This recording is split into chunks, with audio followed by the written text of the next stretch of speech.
Good day, everyone. I'm so pleased to be able to talk today with you about leadership, which is an incredibly personal topic. As I was thinking about what I would say, I realized that as I was going through high school into my late teens and early 20s, I didn't make the connection as to how all the activities, the challenges, the wins, and the mistakes in my life were integral to who I would become and how I would lead. I hope to demonstrate through the next several minutes the power of experience, of living thoughtfully, and how making the best of what you do every day is so valuable to your future and to your leadership style. So let's get started. I think it's good to maybe understand a little bit about me first. I was born and raised in a small town in southern Manitoba. I'm one of 4 siblings. My mom was a piano teacher and my dad was an accountant. So pretty traditional prairie upbringing. I played many sports: figure skating, basketball, volleyball, baseball, track. I also excelled in music, playing piano, cello, and oboe in the school band because everybody plays oboe.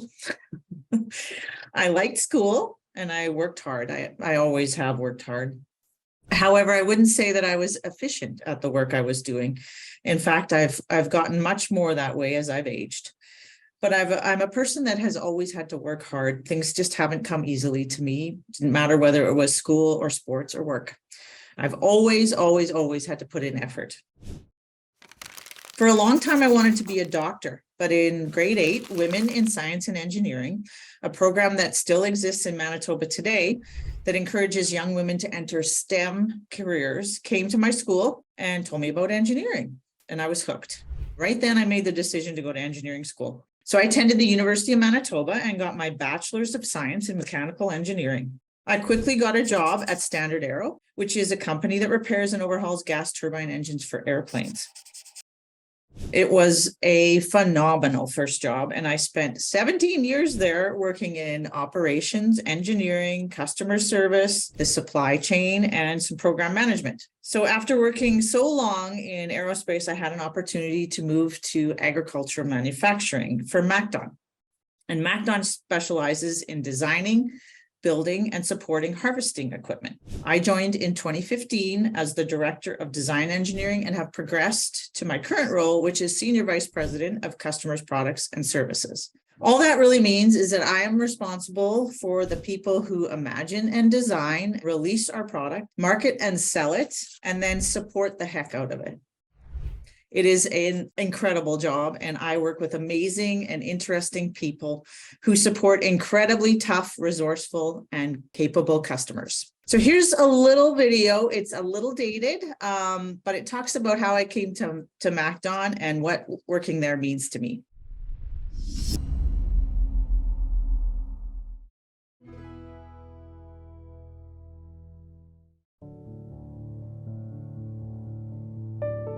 When I came in 2015, I was the Director of Design Engineering. So that means that anything from idea to when we release it to production is under my responsibility with people that work. I guess it would have been in May of 2018, I was promoted to the Vice President position.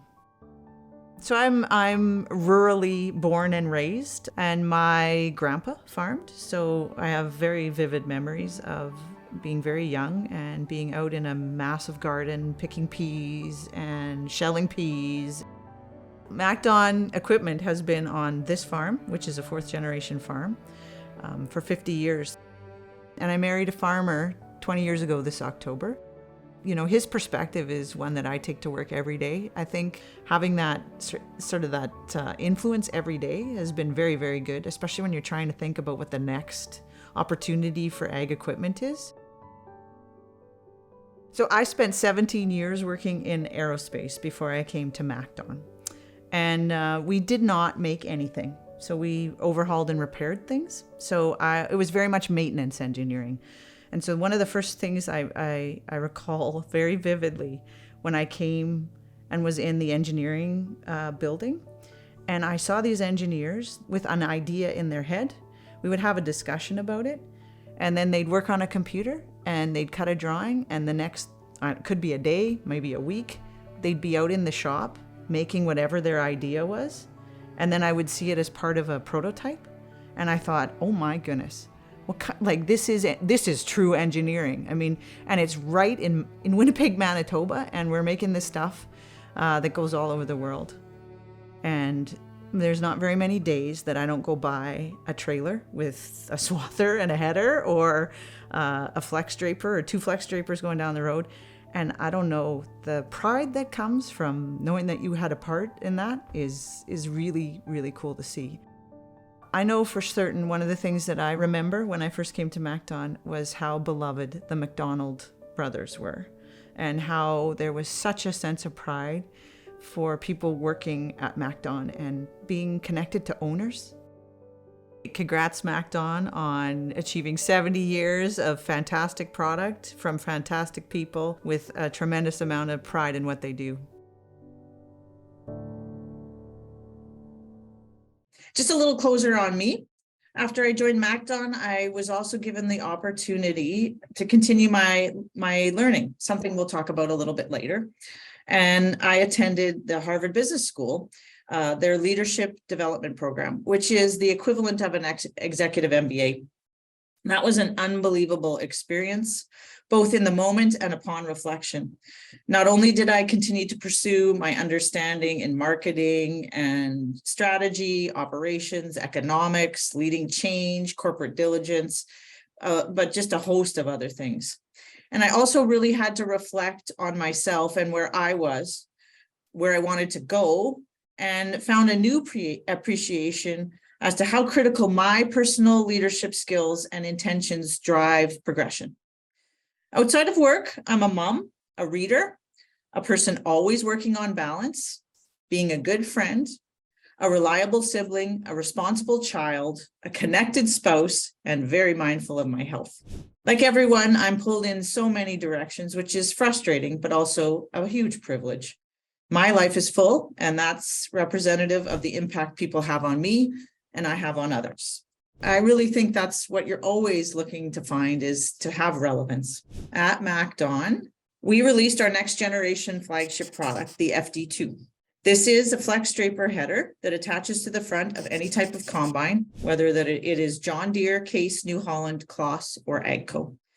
MacDon was the first manufacturer to produce a flex draper, which revolutionized headers on the front of combines. We continue to innovate on this technology, which is what led to the release of this product. I'm going to show you a video about just how the FD works in the field.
We are a product company, and though we produce things, it is astounding the amount of leadership that is required to move a product from idea to design to release and then out into the market. And so we're going to explore that in concert with talking about leadership today. Understanding all the attributes required for leadership is an essential place to start. Here's a word cloud that introduces many of them. I decided to focus on several skills I think are among the most to understand early on in your leadership journey. Another thing to think about as we go through this is if communication isn't at the center of your thoughts as a leader, you are missing a core element. In fact, every skill I talk about should be thought about with leadership. Let's start with self-awareness. Daily, you have the opportunity to understand who you are, what drives you, what frustrates you, what brings you joy, but you also must stop and think about, recognize, and learn from every experience. Nobody told me how much understanding myself would impact my ability to lead. The decisions that you make every day give you clues to your self-awareness, if you pay attention. And that isn't just in a job situation. You're continuously making decisions that rely on your understanding of who you are, what you believe, and how the world affects you. There is so much self-awareness in the FD2. This is true of every single person that designed a part of this product. We relied on each of them to understand their own strengths and work with others through their challenges. Accountable. Do you do what you say you'll do? Focus and work with intention as you go. When things don't go the way you want, do you keep your commitments in mind and admit upfront when you can't meet a demand? And do you come up with another plan? This skill takes really being honest with yourself and what you're capable of doing. Another thing you practice every day. Are you a good estimator of timelines? Do you understand the amount of work or time a task will take? To me, that's the core of accountability. And it is a task that you can improve with more data and relating back to self-awareness. For the FD2, we'll use the work our purchasers do. Do they get their parts to the line for building on time? When parts aren't going to be delivered on time, do they work through their issues? And do they escalate and communicate and build other alternate plans? There are millions of decisions that are made over the course of first development and now production of FD2s. In both individual work, but also from our leaders, which requires a massive amount of accountability. I also thought about presence when I identified this skill, as I think the basics of listening is all about being present in the moment. How many times has your parent or friend or coworker or teammate told you something and you realize right after they say it to you that you cannot recall what they were talking about? I am guilty of this, and it's often how I work to reset myself in those situations. When you're having a discussion, do you check your understanding? A very good practice is just that, and it is beneficial to support your memory. If you paraphrase, it supports both those things. Are you getting the theme? None of this is rocket science. It is really actually pretty boring work, but it's so fundamental to living. It is happening every day, and it is strengthening your capability to be a great leader. We had to do a ton of listening with our FD2 product. What customers were saying to us about how our prototypes work, to how the manufacturing group couldn't build certain components of the product because it wasn't possible for them to make them consistently. We had to listen, and then we had to change. The next quality I'll talk about is calmness. Here's one I don't think people appreciate until much later in life, and it isn't easy. When I think about calmness, I think about being predictable in your reaction to whatever comes your way, whether that's good or bad. Do people tell you what's happening? Are they open with you and look to you for advice in times of challenge? Or do people avoid you because they know that the reaction that you'll give them is not helpful? As a leader, you must be steady. It is imperative that you understand how to react in all types of situations, because you must be able to process and move forward. People are looking at you to tell them what the next step is or what other information is required to get to a decision. We've experienced this through the FD2 design. We had years of working on our cutting system on this product. That is the system that cuts the crop so that it can be fed into the header and then converged to go into the front of the combine for processing. The work on the cutting system was started in 2010, and after a few years, we realized it wasn't ready for release, but there were other features that were. So we had to make a decision to release those other ready features on a different series of header. and keep working on the cutting system. It took 9 years in total for that cutting system to be ready, and it is now 30% faster than the one we previously had. That's a pretty complicated example, but the key to it is that we had to think through alternatives, and we were only able to do that because we didn't overreact and stop all the development as a result of poor news. Just a last thought. Most of the time, action isn't required instantly when you get information. So don't forget to slow down, take a deep breath or two, and think through what you'll do next. Problem solver. I am super biased to this skill. I think engineering degrees at base are problem-solving degrees, and I have never regretted completing my university studies in the field. Whatever activity you are doing in every aspect of your life, you must solve problems. It's actually comical when you think about it that we are surprised when things don't go smoothly, because they actually rarely do.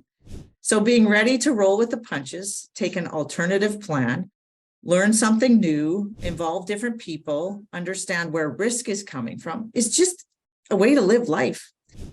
I was trying to think of a problem that we had to solve through the FD2, but there were like so many problems.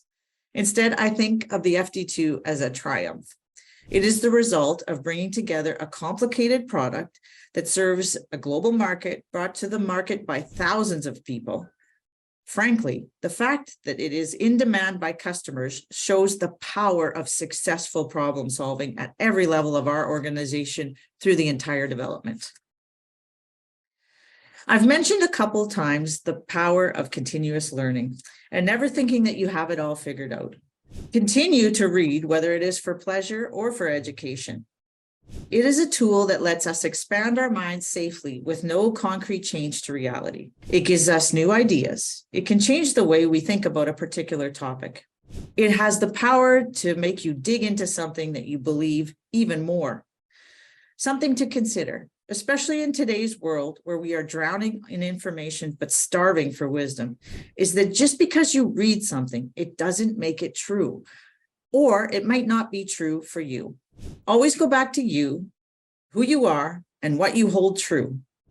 Of course, that will change with new information, but the evolution of your moral compass shouldn't be changed by 180 degrees in a day. It is something that you invest in daily that will drive small progression over time, because we're all playing a long game. The FD2 has tremendous learning in it, from the design to the way it's ordered, to the way it's built, to delivery, to the way it's supported. As stated earlier, it is about advancement. And if you don't do that with a product, then nobody wants it anymore. Just like learning, empathy is another attribute that provides the ability to change the way you interact with your world. Understanding others' points of view, what drives them, how they value things in their lives, enables a more connected experience for everyone. We are social beings.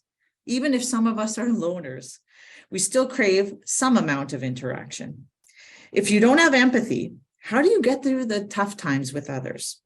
Being empathetic allows for stronger connections, is part of how we build trust, and makes it easier for us to get through conflict. Empathy is something that we talk about from the time you're a toddler, and we never stop. Sometimes I think it's the glue that binds us together as people. Empathy for the FD2 is about all the tough conversations between individuals and their ability to get through them and finish their work. It is the trust that we had in each other when we passed work between functions. It is the extra effort that we put into our work, knowing that someone else would pick it up, have to understand it, and move it forward. The FD2 is a physical product. It is one we are exceedingly proud of, not just for its physical stature, but also all the human elements that were required to bring it to the world. The leadership it took from every single person that was involved was immense and will leave a lasting legacy on our organization. I hope the next time you look at a product, any product, you appreciate not only that product itself, but also the people that gave their time, their energy, their talent in innumerable actions and decisions to bring it to the masses, and the foundational leadership required to make that happen. I'll just end by saying, If you continue to think about all the skills we dove into today, plus the rest of the list, doing it with intention, you will naturally build, strengthen, and resolve leadership skills that will enable you to handle all that the world will throw at you. You will have a strong sense of who you are and what you are, and it will effortlessly translate to all the areas of your life, whether it's sports teams, volunteer work, family, friends, and your career. As John C. Maxwell, a prolific leadership author, states, your leadership skills determine the level of your success and the success of those around you.